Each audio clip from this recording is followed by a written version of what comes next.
행복의 뿌리에 대해서 나누고 있습니다. 오늘은 특강 두 번째 시간으로 이제 예수님께서 말씀하신 아버지라는 제목의 말씀을 나누고자 합니다. 제가 예수님이 말씀하신 이 아버지에 대한 부분은 이제 상반기에 이미 여러 가지 성경 공부를 통해서 또 작년에 이 부분에 대한 더 집중적으로 많이 말씀드렸던 것 같습니다.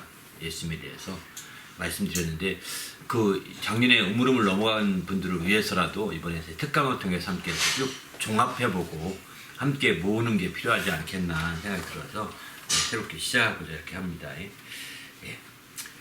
함께 하나님 말씀 함께 읽고 시작하겠습니다. 베드로 전서 1장 3절과 4절입니다. 시작. 우리 주 예수 그리스도의 아버지 하나님을 찬송하리로다. 그의 많으신 긍휼대로 예수 그리스도를 죽은 자 가운데서 부활하게 하심으로 말미암아 우리를 거듭나게 하사 산 소망 있게 하시며 썩지 않고 더럽지 않고 쇠하지 아니하는 유업을 있게 하시나니 곧 너희를 위하여 하늘에 간직하신 것이라. 아멘. 사도 베드로는 바로 하나님을 가리켜서 우리 주 예수 그리스도의 아버지라고 이렇게 표현합니다. 우리 주 예수 그리스도의 아버지 하나님 이렇게 말씀하시거든요. 바로 그는 이 하나님은 그냥 막연하게 하나님이 아닙니다. 예수 그리스도의 아버지신 하나님 이렇게 얘기합니다. 그래서 우리가 공동서신을 통해서 함께 이번 수련회와 부흥회를 함께 나누고 있는데 이 베드로의 베드로 전서는 공동서신 중에 대표하는 성경 중에 하나죠. 그런 차원에서 이 부분을 우리가 좀 집중적인 생각을 해보고자 합니다. 주 예수 그리스도의 아버지. 다시 말해서 주 예수 그리스도께서 아버지를 어떻게 말했을지, 또 그 주 예수 그리스도로 말미암아 이제 들었던 제 아들은 아버지를 어떻게 말했을지, 이게 이런 부분에 대해서 함께 좀 쭉 좀 살펴보려고 생각을 이렇게 말씀을 좀 정리해 보았습니다. 이제 먼저 서론을 들어가 보면 오늘 베드로는 이제 이렇게 말하죠. 그 공동서신을 통해서 세 가지를 좀 언급해 볼 수 있고요. 또 바울서신을 통해서 5가지를 이렇게 생각해 볼 수 있는데, 서론적으로 간단하게 먼저 생각해 보면 이제 베드로는 그 아버지가 어떤 아버지냐, 각 사람의 행위대로 심판하시는 아버지다 이렇게 표현하기 있습니다. 각 사람이 심판하시, 너희가 아버지라 부른 즉 아버지라고 부른다고 하지 않습니까? 바로 각 사람을 그 행위대로 심판하시는 아버지라는 것입니다. 또 두 번째 야고보서는 빛들의 아버지라고 표현합니다. 위로부터 빛들의 아버지 깨로부터 나려오라니 이렇게 표현하죠. 위로부터 빛들의 아버지라고 이렇게 표현합니다. 그는 변함이 없으시고 회전하는 그림에도 없으시다 이렇게 말합니다. 세 번째는 모든 영의 아버지, 히브리서에서 이렇게 말하죠. 모든 영의 아버지라고 이렇게 표현합니다. 모든 영의 아버지가 복종하지 않겠느냐. 육신의 아버지가 징계하여도 공경하거늘 하물며 모든 영의 아버지께 더욱 복종하며 살려 하지 않겠느냐라고 이렇게 반문하고 있거든요. 바로 이처럼 모든 영의 아버지라는 겁니다. 이 세 가지는 이번 부흥성에 의한 말씀으로 이미 이렇게 정해놨습니다. 그래서 첫날 말씀은 바로 각 사람의 행위대로 심판하시는 아버지에 대해서 말씀을 드리려고 준비했고요. 두 번째 부흥성의 두 번째 날 또 말씀은 빛들의 아버지, 야고보서에서 말하는 빛들의 아버지에 대해서 함께 나누고자 합니다. 또 세 번째 날은 이제 모든 영의 아버지, 여기에 초점을 두고 아버지에 대해서 증거함으로 행복의 뿌리를 그 아버지께 내릴 수 있도록 하는데 초점을 두고 있습니다. 첫째 날, 둘째 날, 셋째 날 이렇게 부흥성회를 좀 말씀으로 일단 먼저 자세하게 알고 나면 그걸 가름하고요. 그 다음에 이제 반면에 이제 아버지라고 직접적으로 표현한 바울서신에서는 이 5가지가 나오더라고요. 보니까 아버지라고 자비의 아버지라고 이렇게 고린도후서 1장 3절에 말합니다. 자비의 아버지, 그리스도의 하나님이시요 주 예수 그리스도의 하나님이시요 자비의 아버지시요 모든 위로의 하나님이시며 이렇게 표현하죠. 자비의 아버지시라는 겁니다. 바로 우리 아버지 하나님께 나가는 것은 자비의 아버지께 나가는 겁니다. 심판의 아버지라고 우리 생각하지 마시고 정말 그것보다는 자비의 아버지가 내게 느껴져야 되는 거거든요. 그래야 위로를 받게 됩니다. 그래서 모든 위로의 아버지라고 이렇게 말하고 있는 거죠. 그러나 심판에 대한 초점을 두면 위로라기보다는 오히려 그것이 우리에게 부담스럽죠. 짐스럽죠. 자비의 아버지십니다. 바로 주 예수 그리스도의 아버지가 자비의 아버지시지 심판의 아버지에 초점 둔다면 혼란스럽기 쉽습니다. 위로받기가 힘듭니다. 그분 앞에 자기를 내놓지 못할 것입니다. 이제 그분 앞에 행복의 불을 내리고 하기 위해서는 자비의 아버지라고 하는 것을 초점을 주시고, 두 번째 에베소서에서는 영광의 아버지라고 표현합니다. 영광의 아버지. 영광의 아버지께서 어떻게 역사하시냐? 지혜와 계시의 영을 너에게 주사 하나님을 알게 하시고, 이렇게 표현하죠. 영광의 아버지를 여러분이 아신다면 지혜와 계시의 영을 주시는 그 아버지를 알게 되는 거죠. 지혜와 계시의 영을 주사 하나님을 알게 하신다는 거예요. 영광의 아버지에 초점을 두게 되면 정말 하나님의 영광을 통해서 지혜와 계시를 얻고자 하는 그런 강렬한 마음이 생길 수밖에 없는 거죠. 그 영광의 아버지를 우리가 찾으셔야 합니다. 그냥 아버지 하지 말고 영광의 아버지요, 이렇게 부르실 필요가 있는 거죠. 자비의 아버지요, 저를 위로해 주십시오. 정말 주님의 모든 위로로 제가 중심에 서기 원합니다. 이렇게 자비의 아버지라고 부르게 되는 거죠. 바로 사도 바울은 그렇게 불렀습니다. 또 에베소 4장 6절에는 이제 만유의 아버지라고 표현합니다. 하나님도 한 분이시니 곧 만유의 아버지시라, 이렇게 표현하죠. 만유 위에 계시고 만유를 통일하시고 만유 가운데 계시도다, 이렇게 말합니다. 바로 하나님은 만유의 아버지십니다. 만유의 아버지. 바로 여기 만유라는 것은 모든 것을 이렇게 말합니다. all이라는 단어를 만유의 단어로 바꿔 번역했는데 바로 Father of all입니다. 그 all이 모든 것의 아버지, 모든의 아버지입니다. 그러니까 나도 그 모든 것이 만유의 아버지 안에 나도 들어가 있는 거예요. 나도 내 아버지 되시는 거죠. 나도 만유 안에 포함되니까요. 그래서 하나님은 한 분이시니 만유의 아버지시라. 그래서 만유 안에 그 하나님으로 만유 안에 계시고 만유 위에 계시고 만유를 통일하시고 만유 가운데 계시다, 이렇게 말합니다. 지금 여기는 굉장히 엄청난 내용이 있는 것 같은데 영어 보면 단어가 아주 단순합니다. 바로 만유 위에 above all 이렇습니다. above all. 만유 위에 계시고 또 through all, 이거는 만유를 통일하시고는 만유를 꿰뚫어 보시고 이런 뜻입니다. 만유를 통해서 이런 뜻입니다. 통일하시고 또 만유 안에 계시도다, 이 표현은 in all입니다. in through 그 다음에 above, 이 세 단어를 가지고 지금 이게 멋진 이 문장이 나온 거예요.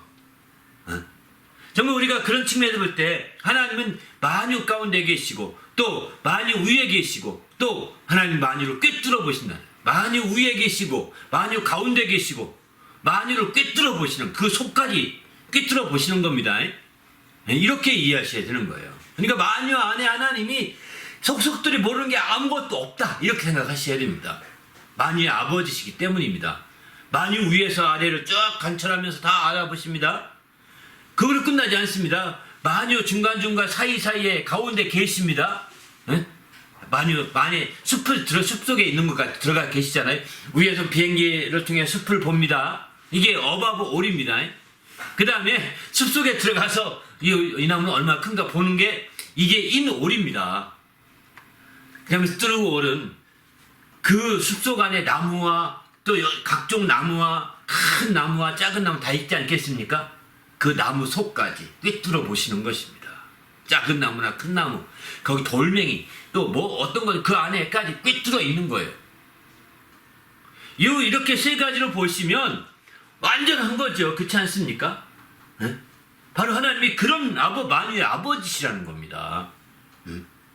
육신의 아버지는 여러분을 꿰뚫어 보지 못할 거예요. 한계가 있으니까요. 여러분 위에는 있을지 몰라요. 나이로 짓누르니까.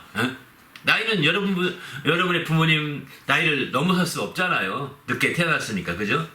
그러니까 나이로는 위에 있지만 이제 또 여러분과 같이 어떤 사람 인까지 가능합니다. 함께 더불어 살고 재미있게 놀아주고 막 하면서 동등한 것 같이 이렇게 하죠.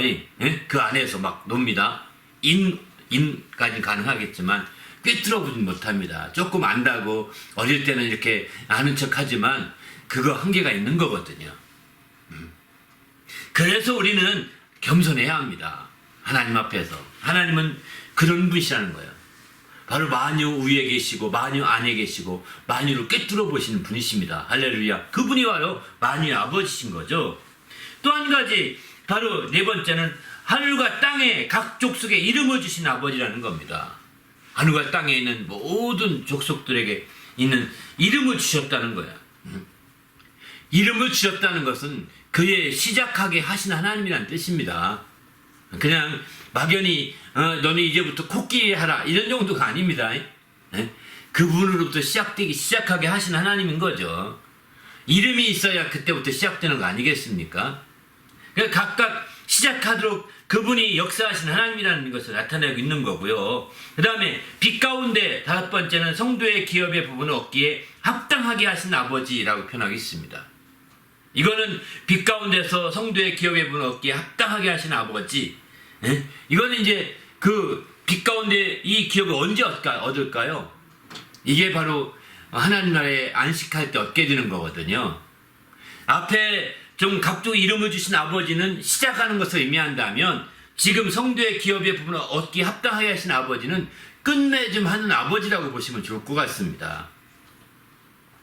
시작을 하시는 아버지요. 끝맺음 하시는 아버지라는 겁니다. 아버지가 이름을 주어서 보통 우리 아버지들이 이름을 지어주지 않습니까? 이렇게 해서 그의 출발을 이제 축하해주고 그의 모든 걸 시작하게 되죠. 그런데 이제 그것에 그 모든 기업을 부분을 얻게 하셔서 마침내 끝맺음 갖게 하시는 거죠. 그래서 마침내 영원한 안식 그의 날에 함께 들어가게 되는 겁니다. 그렇게 우리 아버지 그 바우사도는 이렇게 아버지에 대해서 5가지로 이렇게 표현하고 있습니다. 뭐 여러 가지로 표현할 수 있겠지만 그 외에도 더 있지만 이렇게 5가지로 제 아들이 증언했던 대표적인 아버지인 거죠. 공동서 신서에서는 3가지, 또 베드로가 했던 것, 야고보가 했던 것, 히브리서 기자가 아버지의 증언했던 이 3가지는 부흥성회를 통해서 한 가지 자세하게 말씀을 나누도록 그렇게 하겠습니다. 반면에 이제 사도 바울이 했던 이 아버지의 부분들은 간략하게 이렇게 서론으로 말씀을 드리고요. 그러면 예수께서 말씀하신 아버지는 어떤 분이셨느냐? 바로 작년에 아마 이 부분에 대해서는 연초에부터 많이 여러 번 말씀드렸을 것입니다.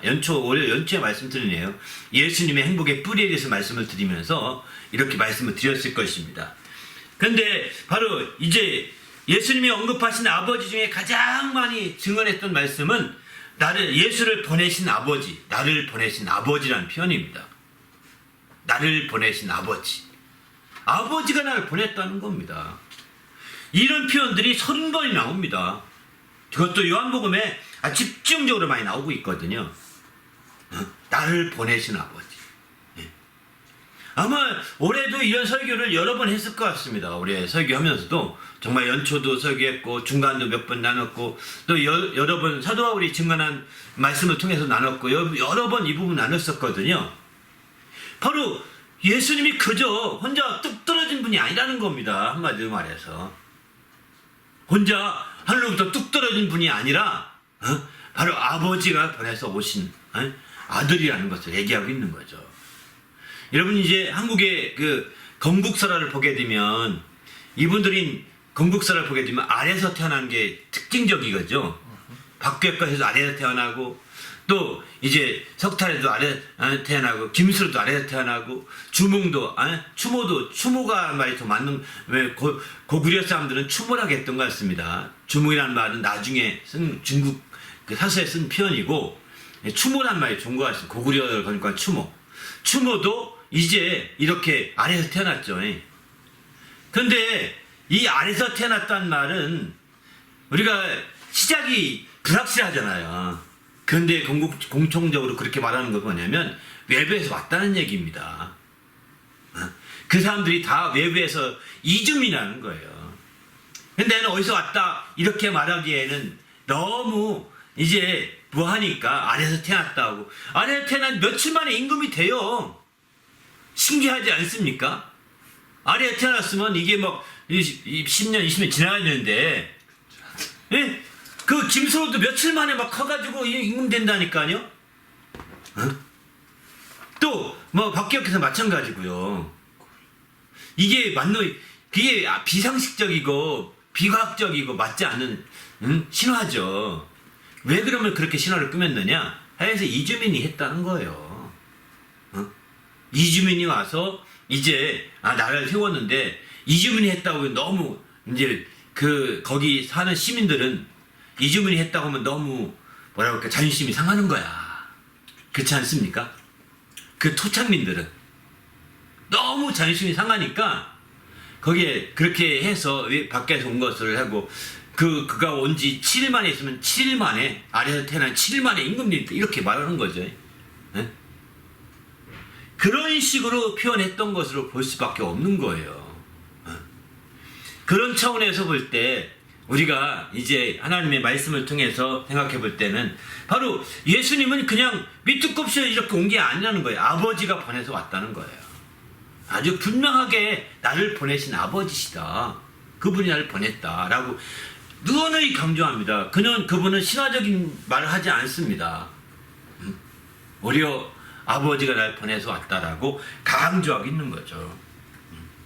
그리고 그 아버지를 본 자가 없는데 그러면 아버지가 보냈다고 하면 어떻게 하냐? 나는 그 아버지 아들이니까 나를 믿으면 아버지를 보는 것과 똑같다라고 예수님 이렇게 말씀하시죠.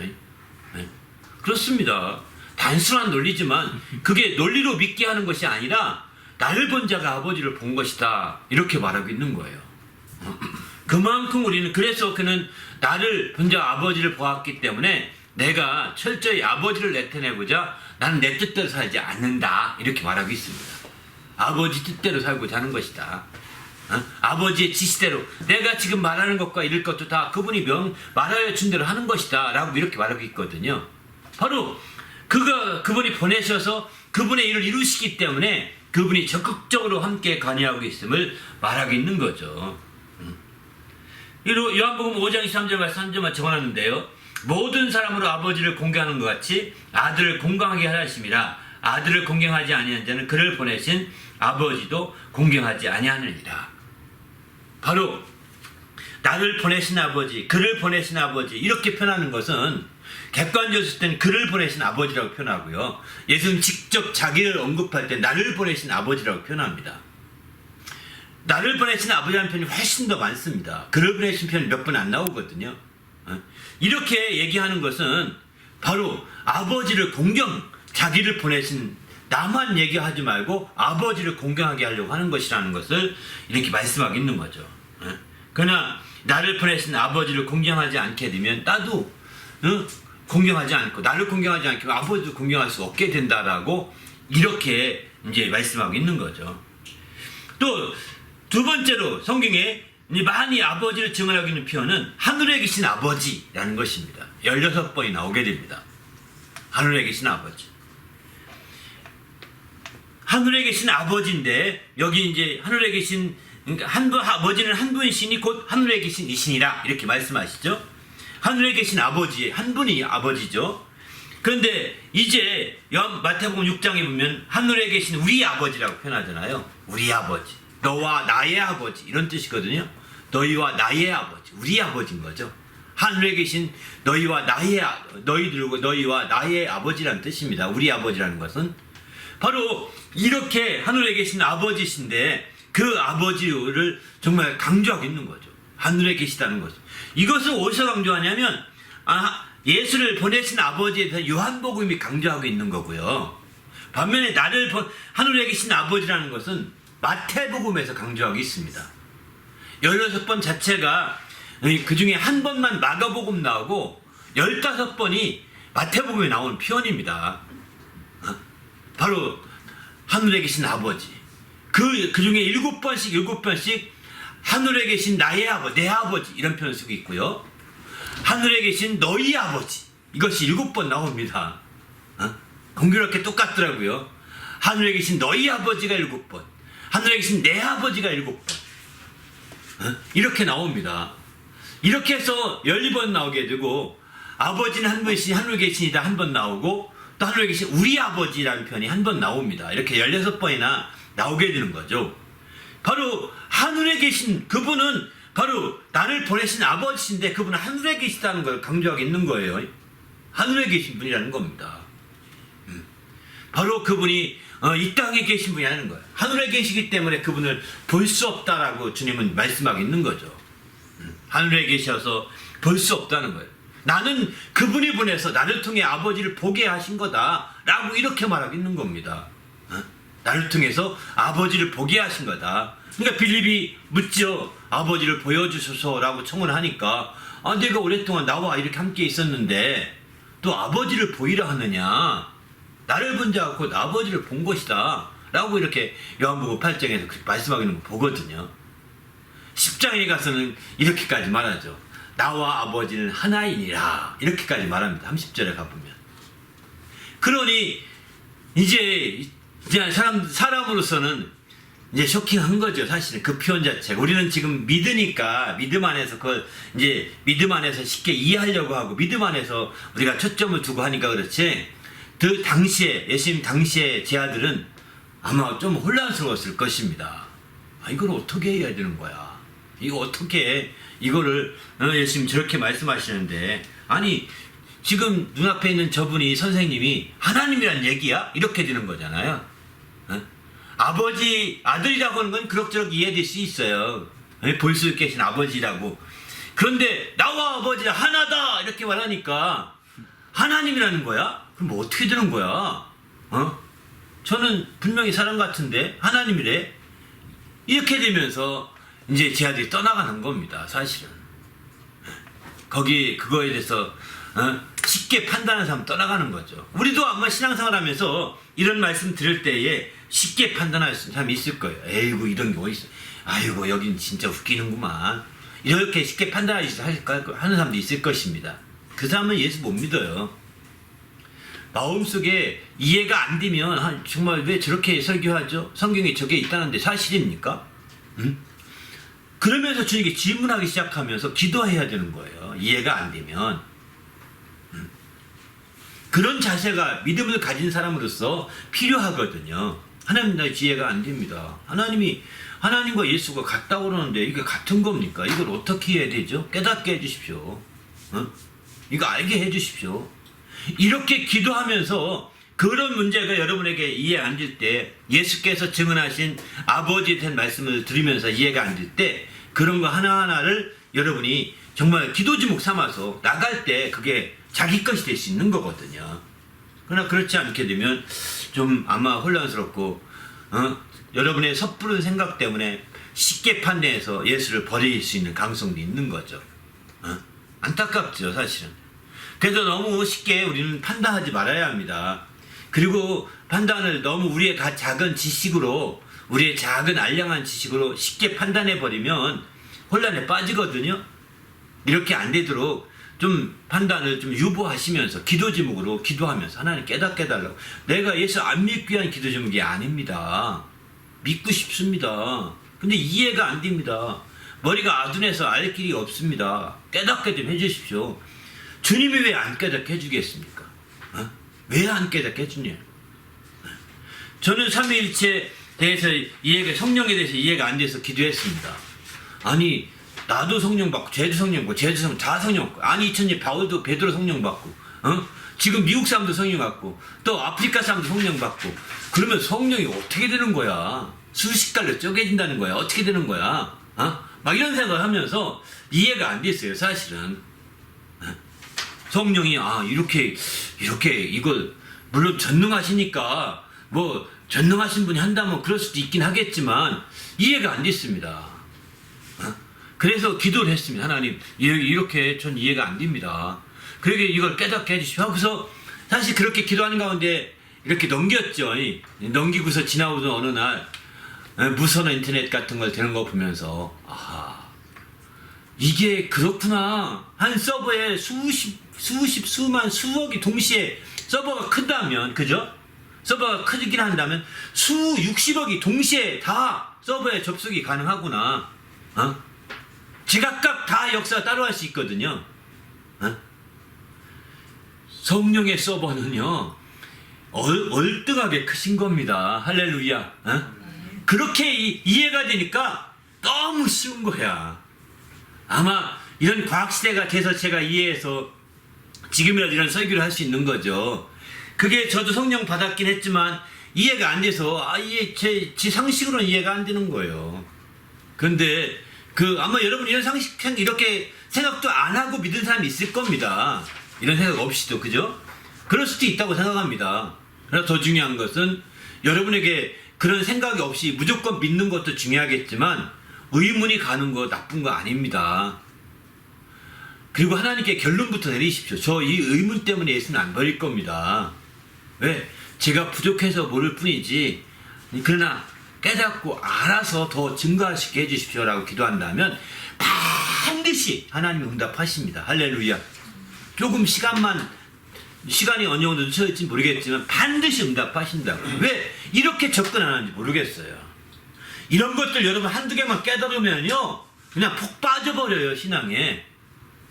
이런 게 기도를 이렇게 안 하니까 폭 못 빠지는 거야.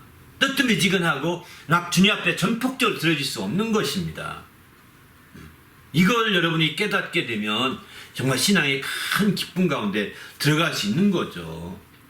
우리 모두도 정말 이런 멋진 그런 신앙으로 발전되시기를 예수의 이름으로 부탁을 드립니다. 할렐루야. 정말 이런 상호의 어떤 이런 말이 모순같이 느낄 때가 간혹 있다니까요. 성경에 보게 되면 예수님의 말씀과 베드로의 말과 모순이 될 수도 있어요. 어떤 때는 저는 그런 예는 못 봤지만 또 다른 성경과 서로가 모순되게 느낄 때가 있다니까요. 그런 것들 여러분 성경보다 느낄 때 얼른 적어놓으시면 기도 제목 삼는 거예요. 하나님은 그런 거를 잘 응답하십니다. 굉장히 잘 응답하십니다. 저도 그런 것 중에 한 가지 깨달았던 것이, 저는 구약을 보면서 하나님이 너무 잔인하시다고 생각했어요. 가나안 땅을 정복한 과정에 숨 있는 건 다 죽이라고 하시잖아요. 여리고성 싸움에서 숨 쉬는 건 다 죽이라는 겁니다. 저는 너무너무 잔인하게 느껴서 하나님이 이래도 되는가, 사실 이렇게 생각도 해봤었거든요. 그래서 하나님께 기도해서 하나님 나 이거 이해 못하겠습니다. 하나님 쉽게 생각해요. 하나님 사랑이시라는데 이렇게 하는 이유가 무엇입니까? 그걸 깨닫게 해주십시오. 그걸 알게 좀 해주십시오. 이렇게 기도를 했었거든요. 그것도요. 그리고 이제 계속 기도하면 좋은데 계속 기도 못해요. 다른 기도가 하도 많으니까 밀려가는 거죠. 그러던 어느 날 성경이 딱 깨닫게 된 거예요. 그건 뭐냐면 가나안 백성들을 지금 왜 안 되냐고 할 때, 가나안 백성 아브라함의 자손에게 가나안 땅을 정착하고 400년 뒤에 여기 주겠다고 하실 때 왜 지금 안 되냐는 그런 질문에 아직 저들은 죄가 간영하지 않아서 그렇다라고 얘기하실 때, 전 창세기에서 그 말씀을 읽으면 옳거니 하나님이 죄가 간영하길 기다리신 거구나. 저들이 멸하는 것은 죄 때문에 죽는 거구나. 난 그때 깨닫게 된 거죠. 의로우신 하나님이 죄 때문에 죽는, 저들이 지금 죄 때문에 죽는 거예요. 죄가 아니었으면 죽을 수가 없고, 하나님은 죄가 없는 자들을 무조건 그냥 죽이지 않습니다. 이해되시죠?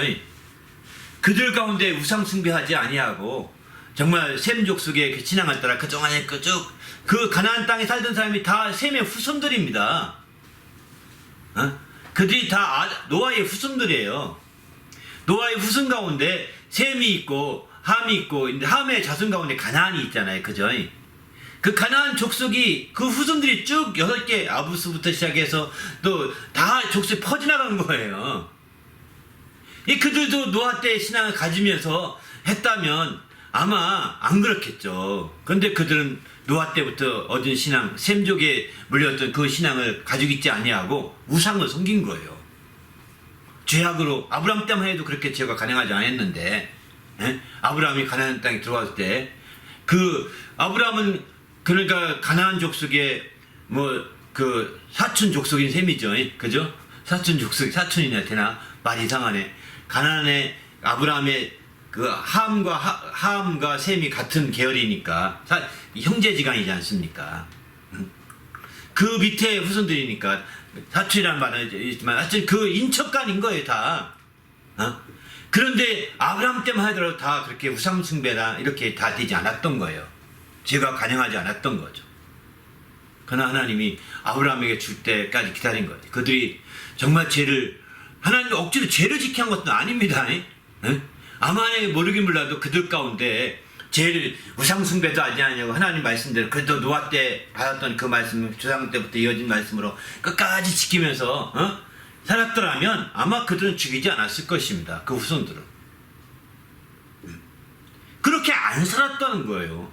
죄가 관영했다는 거예요. 그걸 깨달으면서 이게 엄청난 일이구나. 우리가 하나님이 무턱대고 그냥 아무나 싹쓸이해 쓸어버려 이게 아니겠구나 이렇게 말하는 거예요. 우리는 하나님 말씀을 깨닫기를 바랍니다. 할렐루야. 정말 우리가 성경 읽다가 모순을 느끼는 건 여러분에게 하나님 응답하기 위한 좋은 기회가 되는 거예요.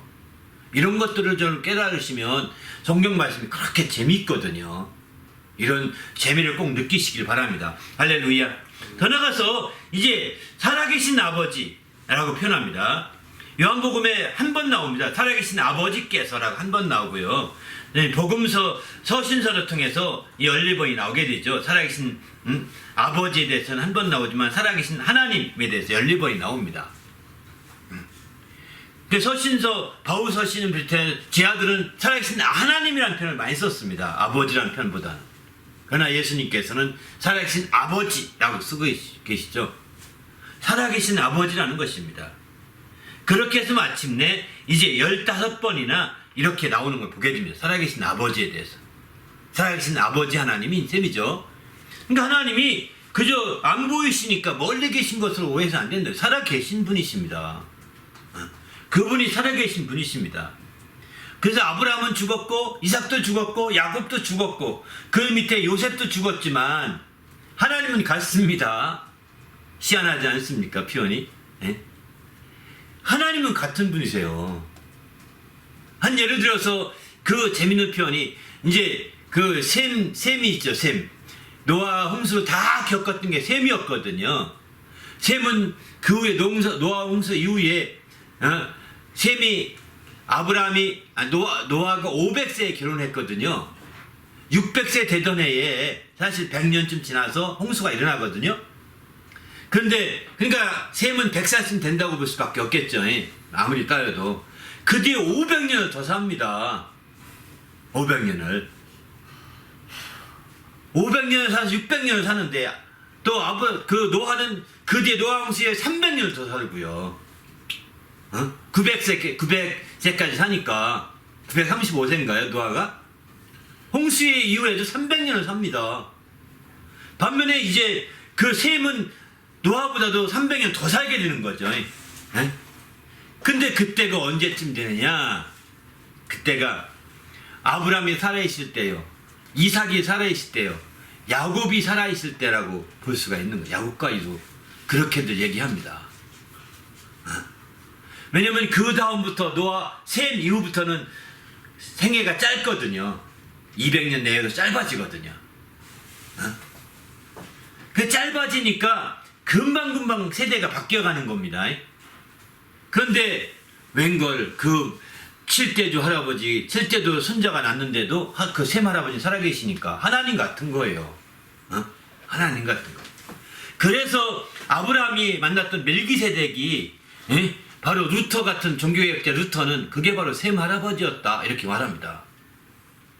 아브라함이 만든. 그러니까 아브라함 그 셈은 자손 중에 누가 믿음 좋은 행동하는지를 소문 듣고 잘 알고 있고 관심 갖고 있는 거예요. 근데 그분이 거기서 오신 거예요. 가나안 땅까지. 루터의 말에 의하면. 근데 정말 그렇게 해서 마침내 가나안 땅에 멜기세덱으로 왔을 때 그 히브리서인 그 멜기세덱을 아버지도 없고 족보도 없고 조상도 없고 그렇다는 거예요. 그러니까 워낙 7대도 할아버지니까 조상도 없죠. 아무도 없죠. 아는 사람도 없고 그래서 아무도 없죠. 그런 분이셨던 거죠. 그렇게 해서 마침내 살다가 이제 그분이 이제 마침내 돌아가시게 되는 거죠.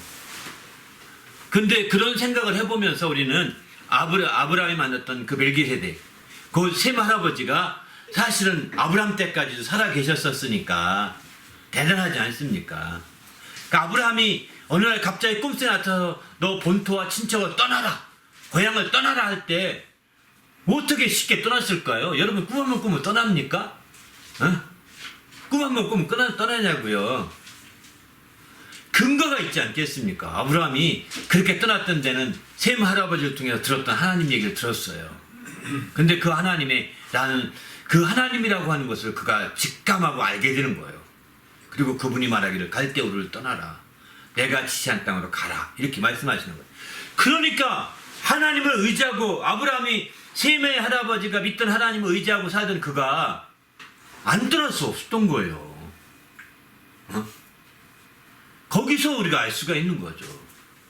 여러분, 저도 하나님 음성을 들었는데, 그게 귀신의 음성인지 하나님의 음성인지 어떻게 알겠습니까? 어떻게 알았을까요? 지금 그 하나님 믿고 하나님 앞에서 기도하고 간구하고 있을 때 하나님께서 들려준 음성이니까 하나님 음성을 알게 되는 거지. 하나님을 전혀 모르는 상태에서 어느 날 갑자기 환청이 들렸어요. 그러면 제가 그것들을 움직이겠습니까?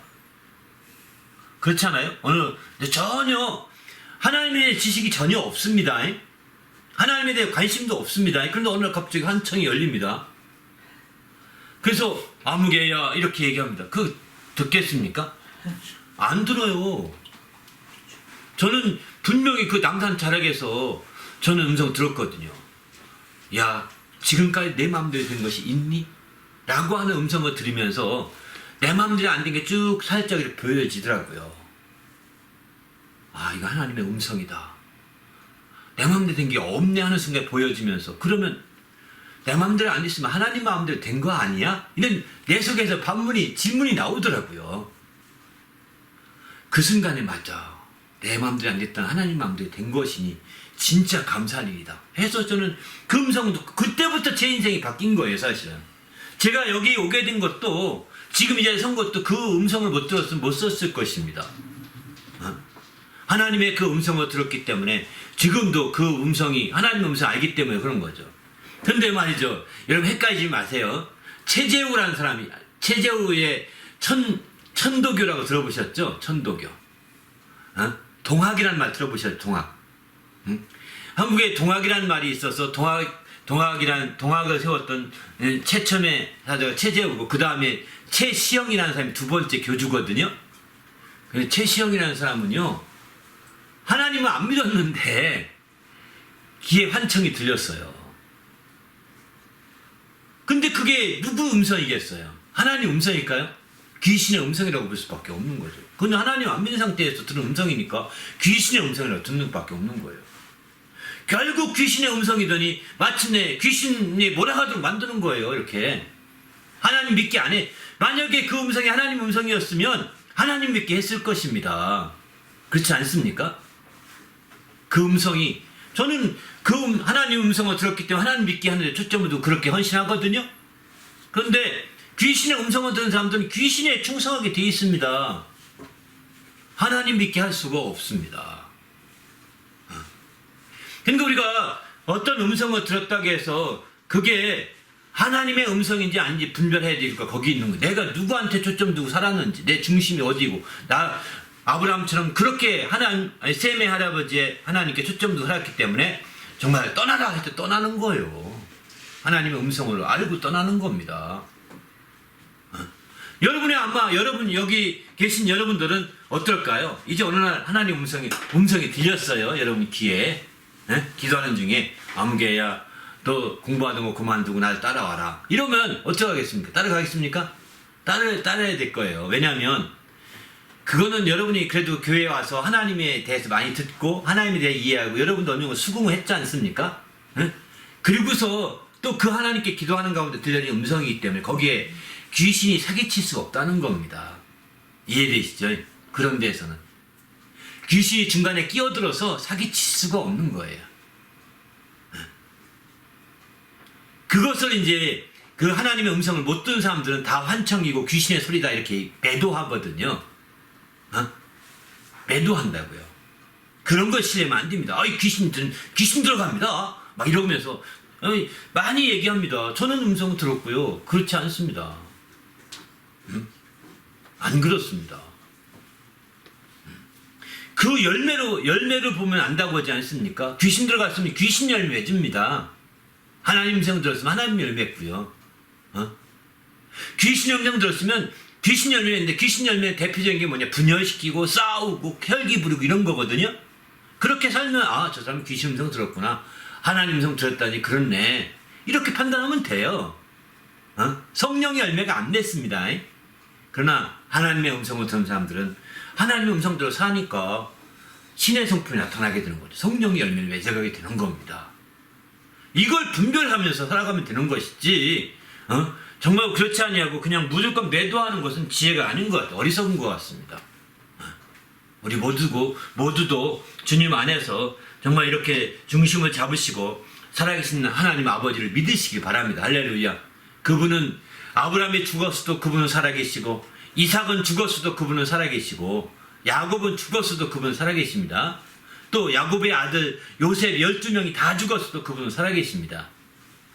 그래서 그 하나님을 아브라함의 하나님, 이삭의 하나님, 야곱의 하나님, 요셉 하나님 이렇게 부르는 겁니다.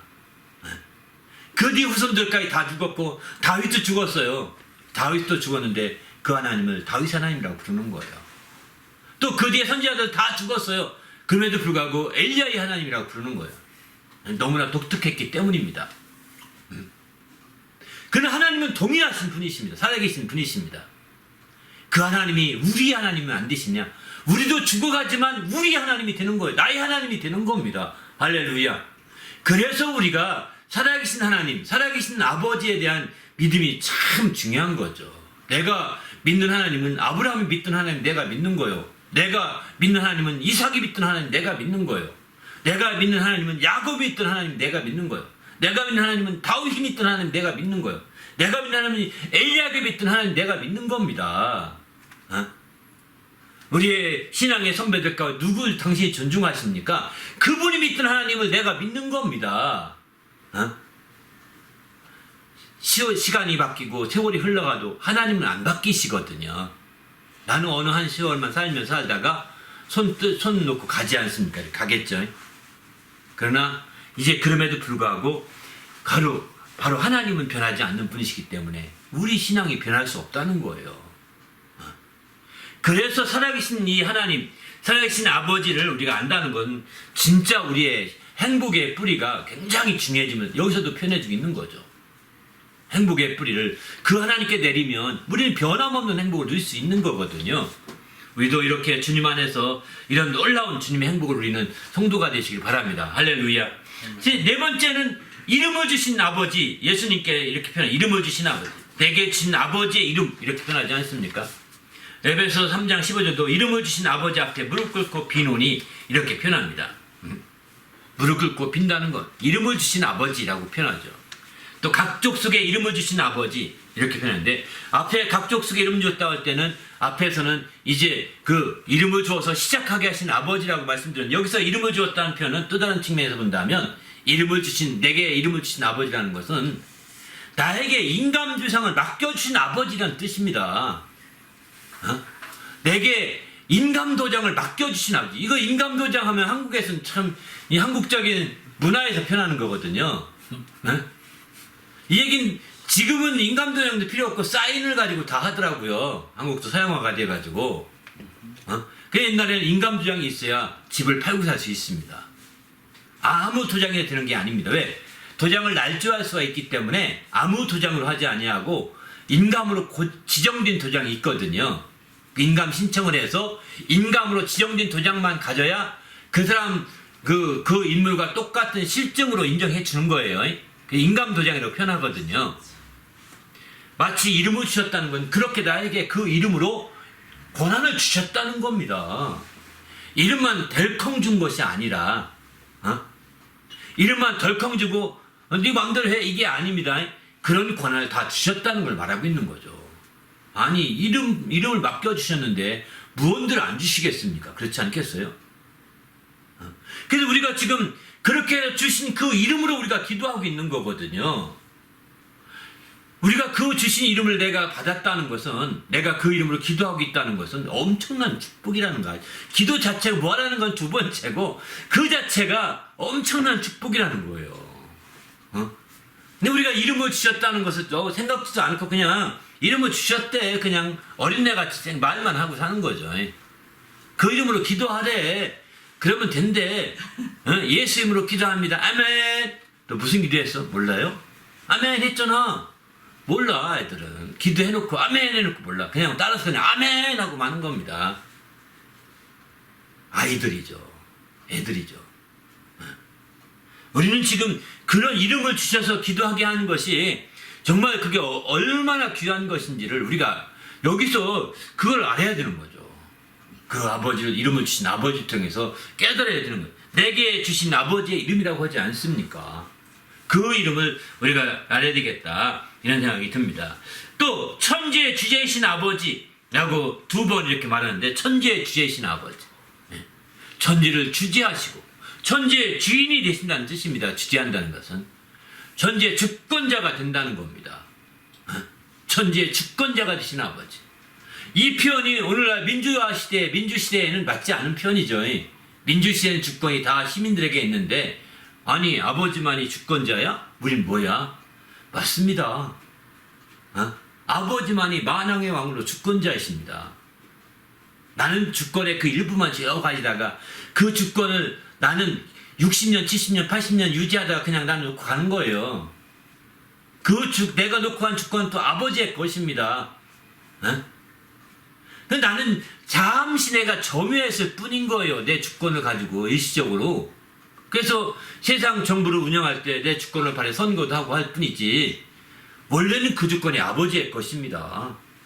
아버지의 것을 이제 우리가 정말 위임해 주신 것 일부분, 부분적으로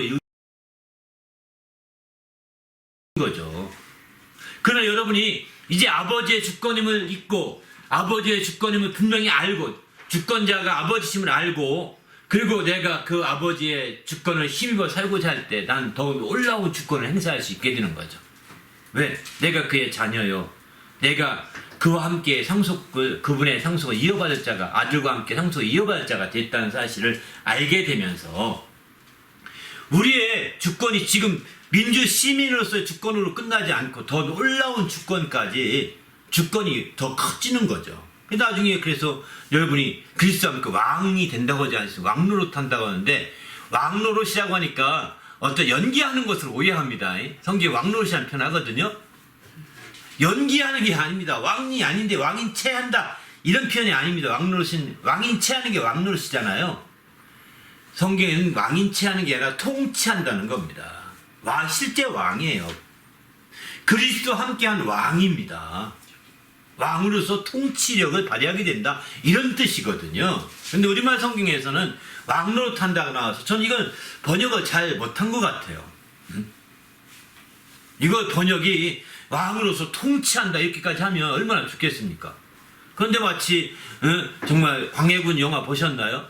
그 영화처럼 광해군이 아닌데 어느 그 광대의 한 놈이 나타나서 광해군 행세를 하잖아요. 광해가 없는 동안에. 그러다가 마침에 쫓겨나서 죽게 되는 상황에 또 겨우 배선하면서 거기서 이제 휘 하는 것도 나오지 않습니까? 그게 왕노릇인 겁니다. 그게 왕노릇인 거예요. 왕자와 거지에서 거지가 궁전에 들어갔어요. 신기하게. 근데 왕자 노릇 하는 거죠. 왕자가 아닌데 왕자 노릇 하는 겁니다. 그게 노릇하는 거거든요. 연기하는 거죠. 척하는 거죠. 그러나 실제 성경에서 왕노릇 한다고 저 그래서 찾아봤어요. 그 통치한다는 표현이 나오는 거지 그냥 단순하게 연기하는 것이 아닙니다. 왕인 채 하는 게 아닙니다. 그게 아니더라고요. 그런 차원에서 볼 때 우리가 주님 안에서 더 철저하게 하나님 말씀을 통해서 정말 중심을 잡아가야 되겠다 생각합니다. 할렐루야. 우리도 믿음 안에서 확실한 중심을 잡고 우리 하나님 앞에 새롭게 될 수 있기를 예수님의 이름으로 축원합니다. 할렐루야. 더 나아가서 이제 천지의 거룩하신 아버지라고 표현합니다. 거룩하신 아버지. 이 요한복음 17장 11절 나오는데 거룩하신 아버지라고 말하죠. 이것은 이제 하나님이 바로 그야말로 거룩하신 분이시거든요. 세상과 구별된 분이시거든요. 거룩하다는 것은 구별되다 이런 뜻이거든요. 그러니까 하나님 아버지께만 거룩하다는 표현을 씁니다. 거룩하다. 왜? 그분만이 거룩하신 분이거든요. 세상과 완전히 구별되신 분이거든요. 그분만이 창조주로서 거룩하신 분이거든요. 그리고 그분에게 속한 것들 다, 그분을 위해서 존재하는 것들이 다 거룩하다는 표현 씁니다. 성전도 그분을 위해 지어진 성전이기 때문에 거룩한 성전이라는 말 쓰거든요. 이런 식으로 거룩하는 표현을 쓰는데 하나님은 그 거룩의, 아버지는 그 거룩의 중심에 있는 분이십니다. 그런 아버지신 거죠. 바로 예수님은 거룩하신 아버지라고 두 번씩 성경에 이렇게 말씀, 요한계시록에 한번 나오고 또 이제 요한복음에 한번 나오는 거 보게 됩니다. 또 한 가지는 의로우신 아버지, 요한복음 17장 25절에 보면 의로우신 아버지라고 표현하죠. 하나님은 의로우신 아버지라는 것은 그저 이것도 의롭다고 하는 표현, 거룩하다는 표현이 형용사로 이렇게 있다 보니까 어떤 하나님을 묘사한 그런 표현이라고 생각하지만 그분은 거룩이 그분의 중심이 있고 의가 그분의 중심이 있는 분이라는 거예요. 그분을 통해서 의가 발원되는 겁니다. 그분을 통해서 의가 나타나기 시작한 겁니다. 그분이 모든 의가, 그분을 통해 의가 나타난다는, 그분이 모든 것에 기준된다는 얘기거든요. 의가 기준이거든요. 의가 기준입니다. 그분이 모든 것에 기준이 되는 겁니다. 왜? 그분이 창조자로서 그분으로부터 시작됐기 때문입니다. 그래서 그분이 그렇게 해서 기준이기 때문에 그분의 기준을 벗어난 게 죄악이에요. 이게 불의한 것입니다. 그분의 기준에 맞춰져야 되는데 기준에서 맞춰지지 못하고 버려지게 되면 이게 다 죄악이 되는 거고 이게 다 불의한 것이 되는 겁니다. 반면에 그분은 의로우신 아버지라고 이렇게 표현하게 되는 거예요. 예수님도 그를 향해서 의로우신 아버지라고 이렇게 인정하지 않습니까? 그렇게 증언하고 있지 않습니까? 이런 차원에서 볼 때 바로 그분이 바로 의로우신 아버지심을 확실히 우리가 알아야 되겠다 이런 생각이 듭니다. 또 한 가지 여덟 번째는 이제 요한복음 8장에 보면 바로 아들에게 영광을 돌리시는 아버지라고 이런 표현을 할 수 있을 것 같습니다. 여기서는 딱 부러지게 이렇게 안 나오는데 요약해서 쓴 거거든요. 예수께서 대답하실 때 내가 내게 영광을 돌리면 내 영광이 아무것도 아니거니와 내게 영광을 돌리시는 이는 내 아버지시니 곧 너희가 너희 하나님이라 칭하시는 그 이시니라 이렇게 말합니다. 나는 내 영광을 구하지 아니하나 구하고 판단하시는 이가 계시느니라 이렇게 말씀하시죠. 그러니까 내게 아들에게 영광을 돌리시는 이가 계신데 그가 아버지시라는 거예요. 아버지는 아들에게 영광을 돌리고 있는 분이시라는 겁니다. 예수님이 직접 말씀하고 있는 거예요. 예수님 반면에 어떻게 아버지께 영광을 돌리죠? 아들은 아버지께 영광을 돌리고 아버지는 아들에게 영광을 돌린다는 거. 이렇게 이런 관계인 거죠. 이렇게 영광을 돌리게 하려고 아들에게 모든 아버지께서 심판하지 아니하시고 모든 심판을 권세 아들에게 맡기셨다고 했습니다. 이런 심판을 권세 맡기신 것은 이제 나를 공경한 것 같이 아들을 공경하게 하려 하심이라고 심지어 이렇게 말하고 또 이제 아들에게 영광을 돌리게 하려고 그렇게 하신 것임을 표현해주고 있는 거죠. 이런 차원에서 볼 때 바로 하나님 아버지께서 얼마나 아들에 대해서 정말 초점을 두고 있는가 보여주는 거죠. 그래서 예수께서 침례받고 올라오실 때 하늘에서 음성이 들려서 말씀하기를 저는 내 사랑하는 아들이요 내 기뻐하는 자다 라고 이렇게 증언하시지 않습니까? 이 증언을 이 당시에는 듣지 못했어요. 침례 요한만 겨우 알아들었고 안 것 같습니다. 그러나 나중에 변형제산에 올라갔을 때 베드로가 그 증언을 또 듣습니다. 베드로와 요한과 야고보 세 명이 올라가는데 하늘에서 음성이 들리게 바로 저는 내 사랑하는 아들이요 내 기뻐하는 자다. 너희는 저의 말을 들어라. 이렇게 말씀하시거든요. 그러니까 그 음성을 들으면서 그들은 그 음성을 들을 때 이건 하나님 아버지시구나. 내 사랑하는 아들이요 기뻐하는 자라고 했으니까 아버지의 음성이시구나 하는 걸 알게 된 거죠. 그리고 이제 저의 말을 들으라고 하는 말씀을 들으면서 이제 예수의 말을 들어야 되는 거구나. 그들은 알게 됩니다. 그때 예수께서 내려오시면서 말씀하십니다. 이제 여기서 본고 들었던 것은 아무에게도 말하지 말아라. 인자가 정말 하늘에 부활하여 올라갈 때까지 아무에게 말하지 말라고 말하지 않죠. 그러다가 베드로 후서에서 그 말을 드디어 마지막에 하게 됩니다. 베드로 후서에서 베드로는 바로 내 아버지에 대해서 하늘에서 친히 영광의 아버지에 대해서 봤던 것을 얘기하고 있습니다. 이 부분에 대해서는 이제 붕해를 통해서 함께 더 두 번째 시간을 통해서 말씀을 드릴 겁니다. 영광의 아버지에 대해서. 바로 우리는 주님 앞에서 정말 그런 차원에서 본다면 우리가 주님 앞에 깨어있을 수밖에 없는 거죠. 우리도 주님 앞에서 깨어서 이제 하나님 말씀을 통해서 이렇게 정말 아들에게 영광을 두시는 아버지를 깊이 안다면, 정말 하나님 아버지 그 행복의 뿌리를 그분께 내린다면 이제 그게 행복이 얼마나 큰 행복에 맺혀질 수 있는지를 우리는 알게 되는 거죠. 반면에 이제 제자들이 그럼 증언한 하나님 아버지는 어떤 분이셨느냐? 간단한 10가지로 추격해 볼 수 있을 것 같습니다. 사도행전에 보게 되면 만민에게 생명과 호흡과 만물을 친히 주시는 아버지 하나님이다. 이렇게 말합니다. 제자들은 여기서부터는 이제 아버지라는 말씀을 앞에 빼서 말씀드렸고요. 서론에서 하나님이라고 표현을 쓰면서 이렇게 표현한 말씀만 모아본 거거든요. 만민에게 생명과 호흡과 만물을 친히 주시는 하나님이다 라고 말합니다. 두 번째는 죽은 자를 살리시며 없는 것을 있는 것 같이 부르시는 하나님이다 이렇게 말합니다. 아브라함 얘기를 하면서 아브라함을 통해서 이렇게 말하겠죠. 아브라함을 통해서 죽은 자를 살리시며 없는 것을 있는 것 같이 부르시는 하나님이시다 라고 이렇게 말합니다.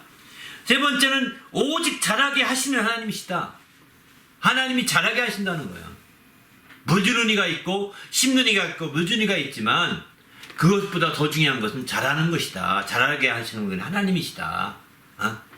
물준다고 해서 또 심는다고 해서 먹이지 말아라 이 얘기예요. 사실은 자라게 하시는 분이 훨씬 중요하니까 그분께 초점을 맞춰야 된다. 그러나 각각 일한 대로 상급을 받게 될 것이다 라고 이렇게 고린도 전서 3장에서 말하고 있죠. 또 지혜 있는 자들로 하여금 자기 끼에 빠지게 하시는 하나님이다. 세상에 지혜 있는, 여기서 지혜는 세상에 지혜 있는 자입니다. 세상에 지혜 있는 자들 얼마나 많습니까? 그들은 하나님이 어딨냐고도 말하고 하나님이 그럴 리가 없다. 이거 다 귀신의 음성이다. 이렇게도 말하고 또 하나님의 얼마나 하나님을 부정하기도 하고 하나님을 무시하기도 하고 하나님을 때로는 더 멸시하기도 합니까? 그러나 그 지혜들이 다 자기 끼에 빠지게 된 날 반드시 올 것입니다. 하나님은 그 자기 끼에 빠지게 하신 하나님이라는 겁니다. 또 다섯 번째 성령을 주시고 능력을 행하시는 하나님이라는 겁니다. 하나님의 성령을 주시고 능력을 행하시는 하나님. 우리가 그 하나님이 성령을 주시고 능력을 행하시니 이제 우리도 성령을 받고 그 능력을 행하시는 자가 되어야 되는 거죠. 이게 신적인 능력이라고 볼 수가 있는 거죠.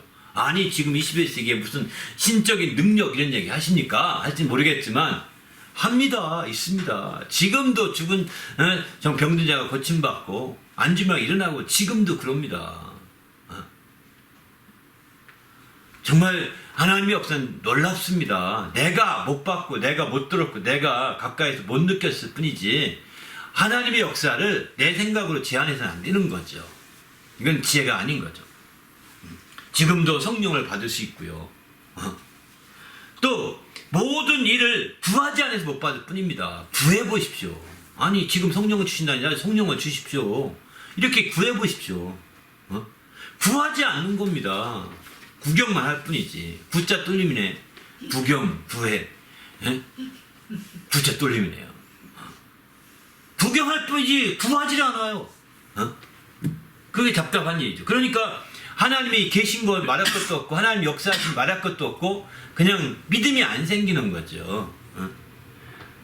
모든 일을 그의 뜻대로 결정하시고 결정대로 뜻의 결정대로 일하시는 하나님입니다. 얼마나 이런 말씀 보게 되면 모든 일을 그의 뜻대로 결정하시고 결정대로 일하시는 하나님. 그러니까 하나님이 굉장히 권위적이고 우리를 마음대로 속박할 것 같이 느껴지지 않습니까? 그렇게 오해된다면 진짜 오해입니다. 하나님은 인격적인 분이십니다. 여러분이 속박으로 느껴지고 억압으로 느껴진다. 하나님 나 너무 무겁습니다. 힘듭니다. 못하겠습니다. 이렇게 말할 수 있습니다. 저도요 이제 십자가를 진다는 말이 목사가 된다는 말로 들었거든요. 십자가를 치라 이게 목사가 되라는 말로 제가 착각을 해가지고 저는 죽어도 십자가 못 집니다. 전 목사가 됐을 때 목사가 되게 안 되려고 했으니까요.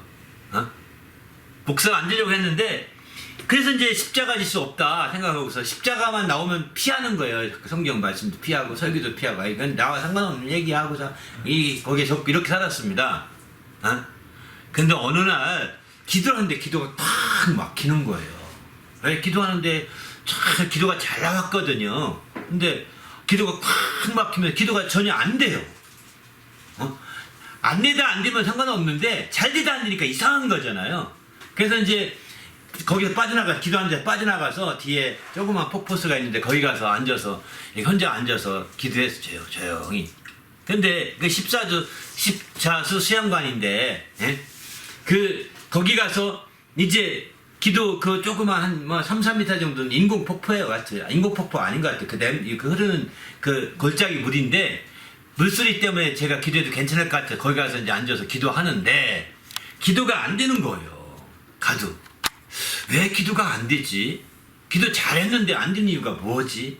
이렇게 한참 따져도 생각이 안 나요. 그런데 오늘 갑자기 생각나기를 십자가를 지라는 말씀이 생각나는 거예요. 또 거기서도. 그러니까 막 가슴이 팍 눌리는 것 같더라고요. 나는 십자가 못 지는데, 난 목사 안 되는데, 나는 장로가 돼서 제가 꿈꿨던 거는 저 한 100여 명 되는 섬에 가서 거기 장로 돼가지고 거기를 낙원처럼 만들고 싶은 게 제 꿈이었거든요.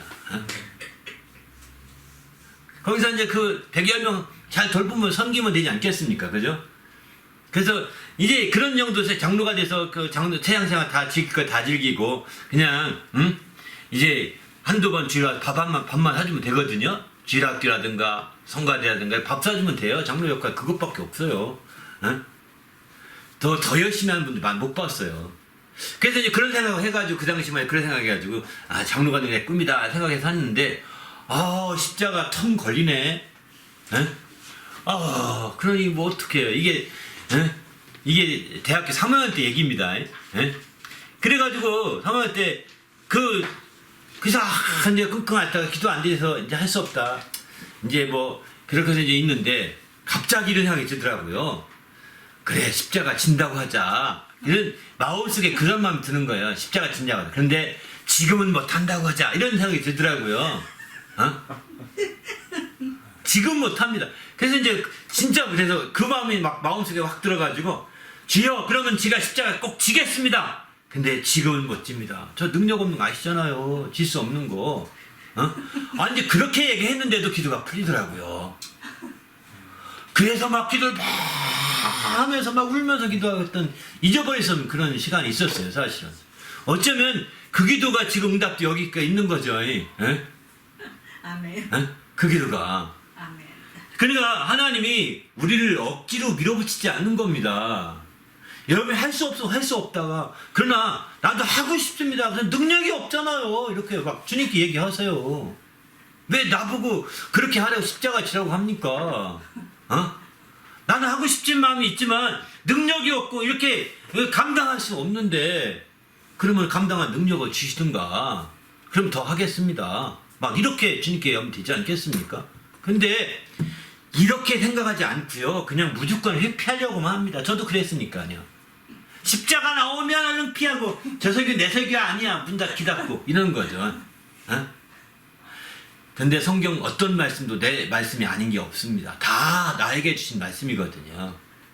단지 내가 그 말씀을 받아서 100배 곁이 못 맺느냐. 또 그 말씀을 또 쭈그러기 알곡이 안 되고 쭉정이 되게 하느냐. 여러분에 달려있는 거예요. 누가 특별하게 목사 된 사람 특별하게 말씀 특별히 더 주고 아닙니다. 여러분이 받으면 목사가 되는 거고요. 안 받으면 목사 하나도 못해요. 하나도 못해. 그러니까 여러분이 말씀을 받았음에도 여러분이 그걸 빨리 기회에서 자꾸 지워버리면 하나님 앞 판단하시거든요. 나는 너에게 그런 일 하라고 했는데 너는 지워버렸다. 몇 번 지웠는지 아니? 주님의 슬로우 비디오를 보여줄 것입니다. 내가 이렇게 줬건만 네가 그때 그렇게 지워버렸지? 이렇게 할 겁니다. 네가 그때 그걸 지워버리지 않고 받아서 기도했어 봐라. 너 달랐을 것이다. 어? 이렇게 주님 말씀하실 거예요. 그래서 저는 모르겠어요. 저는 그래서 그때 그렇게 말하기 천만다행이었다 생각이 듭니다. 전 지금 제가 한 일에 대해서 후회하지 않습니다. 기쁘고 행복할 뿐이죠. 응? 물론 여러 가지 또 티격태격 할 때도 있지만 그럼에도 불구하고 하나님의 인도하심에 대해서 후회한 적이 없습니다. 주님의 부르심에는 후회함이 없다겠거든요. 우리 모두도 정말 하나님이 여기 표현된 모든 일에 그의 뜻대로 결정하시고 그의 뜻대로 결정하시고 그리고 그 결정대로 일하시는 이 일하는 거예요. 그 일하시는 이의 계획을 따라서 우리가 나가야 된다는 겁니다. 그런데 이런 말씀 볼 때 우리가 굉장히 하나님이 막 우리를 막 이렇게 한쪽으로 코너를 몰아놔가지고 막 강제로 끌고 갈 것 같지만 아닙니다. 결단은 그거 아닌 거예요. 여러분이 하나님의 음성을 듣고 또 그런 말씀을 따라서 순종하는 만큼 주님이 역사하시게 되는 거죠. 그러나 주님이 그때 아쉬웠던 건 말씀하실 거예요. 아쉬웠던 거. That was me라고 말하듯 아쉬웠던 거 말고 그때 여러분이 부끄러움을 느끼게 되는 거죠. 아무튼 우리는 주님 앞에 설 때 부끄럽지 않도록 깨어 있어야 되겠다는 생각을 합니다. 그래서 말씀을 드리는 거예요. 더 나아가서 여덟 번째는 자기를 찾는 자에게 상 주시는 하나님이시다. 히브리서 11장 6절 이렇게 말하죠. 자기를 찾는 자. 주님께 부르짖으면 반드시 상 주시고 갚아주시는 겁니다. 이걸 믿으셔야 됩니다. 또 아홉 번째는 가장 자비하시고 긍휼히 여기시는 하나님이시다. 야고보서 5장 11절에 그렇게 표현하시죠. 가장 자비하시고 긍휼히 여기시는 하나님이시다. 이렇게 표현합니다. 열 번째는 오직 공의로 심판하시는 하나님이시다. 이렇게 표현합니다. 오직 공의로 심판하시는. 여기 심판하시는 하나님 또 나왔네요. 이제 하나님이 정말 그런 분이시라는 거예요. 공의로 심판하시는 것이죠. 우리 모두도 주님 앞에서 깨어 있으시길 바랍니다. 그래서 주님 앞에 정말 이런 하나님을 깊이 아는 것은요, 여러분이 행복해지신 지름길로 나가는 길입니다. 하나님에 대해서 뭐 이렇게까지 알아야 되나 할지 모르지만 하나님에 대해서 다양하고 깊이 있게 알면 알수록 더 행복의 뿌리 깊어지는 거거든요. 하나님을 모르면 모를수록 행복의 뿌리가 낮아져 가지고 세상의 풍조에 쉽게 흔들리는 겁니다. 세상의 바람에 쉽게 흔들리는 겁니다. 저는 AI 시대에는 목사는 있어야 될까요? 없어야 될까요? AI 시대의 목사는 반드시 필요할 겁니다. 왜? AI가 신과 소통할 수 없으니까요. 그렇지 않습니까? AI는 신과 소통은 못해도 정말 이 땅의 지식은 다 섭렵할 것 같아요. 그래서 AI가 어쩌면 신이라고 말할지도 모르겠어요. 내가 신이다. AI끼리 싸워가지고 마침내 이 왕된 그 AI가 그 휴먼 AI라고 표현하겠죠. 그래서 내가 왕이 신이다. 그리고 하나님처럼 굴지도 몰라요. 왜? 그는 배터리만 충전되면 안 죽을 테니까. 앞으로 배터리는 한 번 배터리에 100년씩 가는 배터리 될 수 있잖아요. 그러니까 정말 그렇게 되면 세상은 뒤집어지는 거죠. 그리고 그의 핍박을 통해서 예수 믿는 사람 다 죽일지도 몰라요. 어쩌면 그 시대가 얼마 안 있어서 있을지도 몰라요. 이게 SF 영화 얘기가 아닐 수도 있다는 거예요. 그러나 그런 AI라 할지라도 그걸 능히 지배할 수 있고 능히 그에게 도전할 수 있는 것은 하나님의 사람들만이 가능합니다. 할렐루야. 하나님의 사람들만이. 네. 앞으로는 하나님의 사람에 있어서도 문제가 심각해요. AI가 인공 태를 가져서 인공 태가 있답니다. 거기서 아기를 가질 수 있답니다. 줄기 세포로 해서 복제까지 가능한 거죠. 그런 시대에 정말 이제 아주 혼탁한 시대인 거죠. 분별하기 어렵죠. 우리가 이런 시대에 우리가 할 수 있는 일이 뭐겠어요? 하나님의 사람이 되어서 하나님의 뜻을 증거하고 그들과 함께 불로써 응답하게 만들어야 되는 거죠. 실험하는 거예요. 네가 하나님이라고 불로써 실험해보자. 그래서 갈멜산의 실험이 대결이 이루어지는 거예요. 살아계신 하나님을 의지하고 우리는 그 앞에 서는 겁니다. 먼저 네가 신이 하니까 내가부터 부르짖어 봐라 하고 막 합니다. 응답이 없어요. 하나님은. 왜? 하나님과 교통이 안 되니까. AI는 잘하는 것 같을지 모르지만 또 과학적인 방법으로 또 불도 내리실지 몰라요. 과학적인 방법을 써가지고 불꽃놀이 같이 해서 불을 확 내리게 할 수도 있지 않겠습니까? 사람들은 역시 대단한 우리 AI 신이다 이럴지 모릅니다. 그러나 그 재물은 태우지 못할 겁니다. 오직 우리 하나님만이 불로써 응답하신 분이시거든요. 불로써. 성경 공부 시간에 나눴던 건데 성경 공부 하시면 배우게 됩니다. 이것들이 다. 불로써 응답하신 그런 하나님이시기 때문에 가능한 거죠. 그러니까 우리는 하나님을 믿는 것, 하나님의 일은요, AI 시대에 꼭 필요한 겁니다. 누구보다도 가장 필요한 겁니다.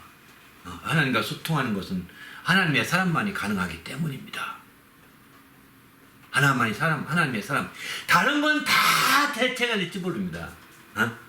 그래서 저는 아까 어느 뒤에 형제랑 얘기하면서 이제 옛날 조선시대 양반처럼 시서화를 많이 공부해야 될지 모른다 이런 얘기도 했습니다. AI 시대가 되면. 왜? 먹고 살 건 다 대줄 거예요. 국가 입장에서. 옛날에는 안 대주니까 종을 많이 만들어가지고 종도 시켜가지고 벌어먹게 하고 자기는 놀면서 먹었거든요. 양반들. 일 안 해요. 양반들은. 그리고 가서 지금 누가 가서 정자가 앉아서 누가 가서 거기서 놉니까? 그 양반 시대에 정자 다 만들어가지고 정자 가서 앉아서 하고 놀고 시집한 거예요. 거기서. 지금 정자 앉은 사람 없잖아요. 가서 다 먼지가 꽉 찼잖아요. 옛날에는 좋은 거에 다 정자 짓고 거기서 그들이 앉아서 동네 사람 불러놓고 양반도 불러놓고 거기서 놀이터예요. 그게 양반네 놀이터라고요. 그게 풍류라고 그러거든요. 근데 이제는 이제 AI 시대가 되면 마침내 이제 그 생산성이 높아지니까 정부의 지원금도 기본만 주지 않고 더 넉넉히 사람만큼 줄 거라고 생각합니다. 인구는 줄으니까요. 인구는 점점 줄지 않겠습니까? 그리고 생산성이 높아지니까 더 많이 주겠죠. 근데 인구가 적어지는 거 고민할 필요 없습니다. 축복이라고 누가 그러더라고요. 그런데 AI 시대에 생산성이 높아지면서 그 모든 지원이 능히 가능할 거라는 거예요. 괜히 걱정할 필요 없답니다. 근데 그렇게 되면 이제 노는 게 익숙해져야 어떻게 놀 겁니까, 여러분? 저는 기도하면서 놀 겁니다. 기도하면서 하나님에 대한 간증을 쓰면서 아무튼 주님 앞에서 정말 철저하게 하나님 말씀 안에서 새롭게 되시길 바랍니다. 할렐루야. 그렇게 되는 것이 마지막 때에 필요한 것이 아닌가 생각합니다. 맺으면서 몇 가지만 더 언급한다면 이제 그 성경에 하나님 아버지 다른 호칭으로 말한 것이 몇 가지가 있어 조금만 더 언급해 볼게요. 로마서에 보게 되면 오직 굴복하게 하시는 이라고 표현하죠. 하나님은 만물을 허무한데 굴복하게 하신 하나님, 만물이 허무한데 굴복하게 하는 것은 자기 뜻이 아니었다. 굴복하게 하시는 이로 말미암음이라 이렇게 말하죠. 만물이 허무한데 굴복한 것은 죄악 때문이잖아요. 그죠? 근데 그 죄악으로 인해서 굴복하게 되는데 그 죄악의 안에서 다 굴복하게 돼. 하나님의 그게 섭리거든요. 그러니까 하나님이 굴복하게 하시는 이는 이게 사단이 아닙니다. 사단이었다면 하시는이란 존칭을 쓸 수가 없다는 거예요. 이해되시죠? 예? 하나님이 그 뜻에 따라서 굴복하게 한 거죠. 또 마음을 살피시는 이 하나님이신 거죠. 성령이 생각을 하시나니 이는 성령이 하나님의 깊은 것 뜻대로 성령 강구하신다고 말하지 않습니까?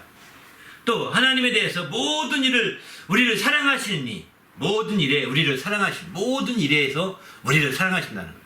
우리는 어떤 일과 일 사이에 끼어 있는데 그 일보다 우리를 더 사랑하신다고 이해하셔야 합니다. 하나님이 일을 사랑한다는 안 했습니다. 모든 일에 우리를 사랑하시는, 모든 일에 우리가 끼어있으니 어떤 일에 끼어있거든요. 그런데 우리를 사랑하시는 이지 이를 사랑하는 이가 아닙니다. 이거 한번 뜯어볼 필요가 있는 거예요. 똑같은 말씀 읽고도 왜 안 뜯어봐요? 사람들은 씹어봐야 고기 맛을 알죠. 고기를 한 입에 넣었는데 안 씹어보고 상태는 넘어갑니까? 그러니까 뱉어내는 거예요. 이빨로 절근절근 씹어봐야 고기 맛을 알고 고기가 맛있는 걸 알아야 더 씹어 삼키는 거 아니겠습니까? 성경 말씀도 그냥 한번 쓱 넘어가지만 한번 넣었다가 뱉고 넣었다 빨고 뱉는 거야. 고기 한번 빨고 뱉는 거야. 국물만 좀 먹겠죠. 얼마나 이게 어리석습니까? 하나님 말씀 이건데 하나도 몰라. 입에 넣었다 빼고 넣었다 빼고 하는 거예요. 뜯어보십시오. 네 번째, 모든 환난 중에 있는 자들을 능히 위로하시는 하나님. 환난 중에 있을지라도 능히 위로하신다는 거예요. 환난에 내버려 두지 아니하시고 능히 위로하시느니, 또 심는 자에게 씨와 먹을 양식을 주시느니. 여러분이 심으려고 할 때 난 없어서 못 심어요 이러지 말고, 여러분을 심으려고 하면 이제 씨와 함께 먹을 양식까지 주시니라는 겁니다. 여섯 번째는 만물 안에서 만물을 충만케 하시는 이라고 표현합니다. 만물 안에서 만물을 충만케 하시는 이. 또 일곱 번째는 부르시는 이는 미쁘신 이 또한 이루시리라 이렇게 말하죠. 우리를 부르시는 이가 이런 분이라는 겁니다. 미쁘신 분이라는 거예요. 그래서 그분이 이루신다는 거예요. 주님의 부름받는, 그래서 정말 굉장히 큰 축복인 거죠. 이게 짐지는 게 아닙니다. 부담이 아닙니다. 엄청난 축복인 거예요. 이걸 축복으로 못 느끼니 당신이 이 국물만 먹고 버린 거하고 똑같은 거예요. 이런 말씀 읽고도 축복으로 안 느끼니 국물 먹고 뱉어버리는 거죠. 그러니 고기 맛을 모르죠. 고기도 먹어본 사람이 고기 먹는다고. 먹어보니 그렇게 하니 뭐 성경 말씀은 10번 읽어도 모르고 20번 읽어도 모르고 또 읽어도 모르고 그런 거예요. 그리고 그냥 숫자만 늘어날 뿐인 거죠. 요즘에는 뭐 통독하는 게 있어서 뭐 누군 100번, 1000번, 10,000번 막 이렇게 통독했다는, 1000번 넘게 했다는 분도 있어요. 사실은 10,000번까지 모르겠는데, 그렇게 하면 뭐합니까? 한계가 있는 거죠. 횟수만 늘어날 뿐인 거죠. 그게 자기 것이 돼야 되는 거죠.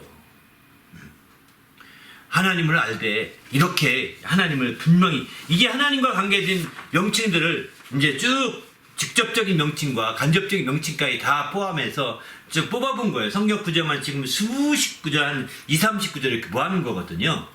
여러분이 거기다 살도 조금만 붙이면 더 말할 것 없이 말할 수 있을 것입니다. 저도 1시간 넘게 지금 이렇게 말씀드렸는데, 아무튼 주님 안에서 정말 하나님을 깊이 아시길 바랍니다. 그분을 알면 행복이 깊어지게 됩니다. 뿌리 깊은 나무가 정말 흔들리지 아니한다고 하지 않습니까? 바람이 불어도요. 우리가 바로 하나님을 알고 그분께 뿌리를 깊이 내리게 되면 우리의 행복은 흔들리지 않는 행복이 오게 되는 거예요. 바람이 아무리 큰 바람이 불어도 흔들리지 않는 행복인 겁니다. 이런 멋진 행복으로 행복해지시기를 예수님의 이름으로 축원합니다. 이를 위해서 꼭 필요한 것은 하나님을 알아야 합니다. 바로 하나님 아버지를 알아야 합니다. 예수님이 소개하는 아버지를 아셔야 하고, 또 제 아들이 소개하 증언하고 있는 하나님을 아셔야 하는 거예요. 하나님이라고 표현하신 분들을 또 읽고 또 읽어서 그분에게 정말 행복의 불을 내려서 흔들림이 없는 참된 행복으로 행복한 시간을 생활할 수 있도록 인도해달라고 간절히 합심해서 기도하고 마치겠습니다.